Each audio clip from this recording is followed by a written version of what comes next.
জুবিন ক্ষেত্ৰত ৰাতি 2টা বজাত এখন পত্ৰ উদ্ধাৰ হৈছে যিখন পত্ৰ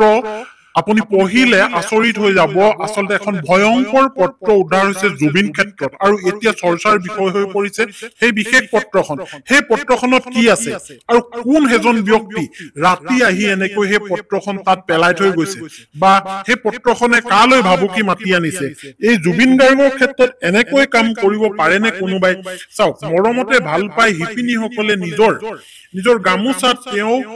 মায়াবিনী গীতটো আসলতে বাচিছে মানে ফুল বাচিছে হয় অসমীয়া আখৰেৰে ফুল বাচিছে বা কোনোবাই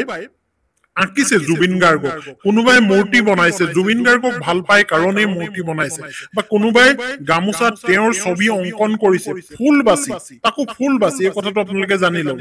গতিকে জুবিন গাৰ্গক ভাল পোৱা মানুহৰ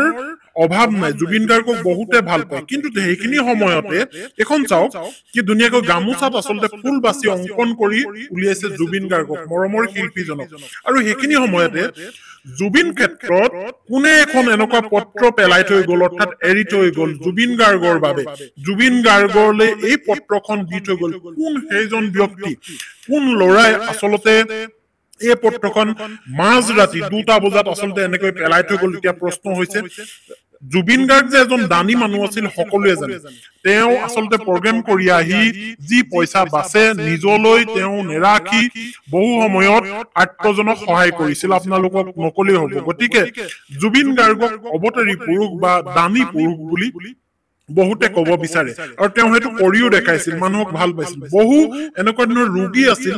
যিবোৰ ৰোগীক চিকিৎসাৰ কাৰণে তেওঁ টকা দিছিল আৰু টকা দিয়াৰ পাছত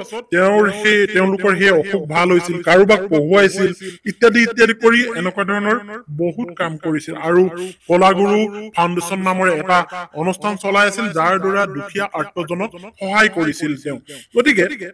দেখা গৈছে যে জুবিন গাৰ্গ এজন অৱতাৰী পুৰুষ সেই কথাটো নকলেই হ'ব আৰু তেওঁৰ সৃষ্টিৰাজি আমি কেতিয়াও পাহৰিব নোৱাৰো গতিকে তেওঁৰ সৃষ্টিৰাজিক বিভিন্নজনে বিভিন্ন প্ৰকাৰে এতিয়া সৃষ্টি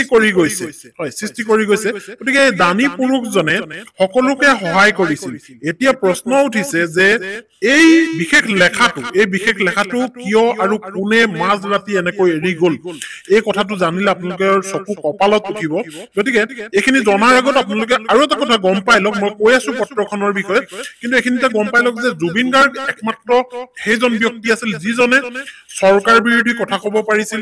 যিজনে কাৰোবাৰ বেয়াটো দেখিলে ডাইৰেক্ট ঘেণ্টা খাতি নকৰো বুলি কৈ মুখামুখিকৈ ক'ব পাৰিছিল সেইজন ব্যক্তিয়ে হৈছে জুবিন গাৰ্গ হয় মুখৰ আগত বেয়াটোক বেয়া আৰু ভালটোক ভাল বুলি ক'ব পাৰিছিল এই জুবিন গাৰ্গে আৰু এই জুবিন গাৰ্গে যেতিয়া ক'ব পাৰিছিল এই কথাখিনি আচলতে বহুতে মানিও লৈছিল আশীৰ্বাদ হিচাপে হওক বা পৰামৰ্শ হিচাপে হওক বহুতে মানি লৈছিল অসমত আৰু দ্বিতীয়জন ব্যক্তিৰ কথা কোনেও নুশুনিছিল কিন্তু জুবিন গাৰ্গে কোৱা বহু কথা শুনিছিল গতিকে এই পত্ৰখনত আচলতে প্ৰেমিকাৰ কথা কৈছে জুবিন গাৰ্গৰ আগত ইয়াত লিখিছে যে মোৰ গোসাইনীজনীক মোৰ লগত অকমান মানে তেওঁৰ লগত বিচ্ছেদ হৈছে অৰ্থাৎ গোসাইনী মানে প্ৰেমিকা গৰাকী বিচ্ছেদ হৈছে আৰু জুবিনদাৰ পৰা তেওঁ আশীৰ্বাদ বিচাৰিছে যে মই তেওঁক বিয়া কৰাব বিচাৰো মোৰ লগত ৰাখিব বিচাৰো মই তাইক বহুত বেছি ভাল পাওঁ এনেকুৱা ধৰণৰ কথা আচলতে এই পত্ৰখনত আছে আৰু জুবিন গাৰ্গক বিশ্বাস কৰে জুবিন গাৰ্গে আশীৰ্বাদ দিলে যেন সেয়া সফল হৈ উঠে এই কথাখিনি অনুভৱ কৰিছে কাৰণে তেওঁৰে এজন অনুৰাগী এনেকৈ এখন পত্ৰ লিখি জুবিন ক্ষেত্ৰত আচলতে এৰি গৈছে এনেকুৱা ধৰণৰ ভিডিঅ'বোৰ যদি ভাল লাগিছে তেনেহ'লে লাইক কমেণ্ট শ্বেয়াৰ ছাবস্ক্ৰাইব কৰিবলৈ নাপাহৰিব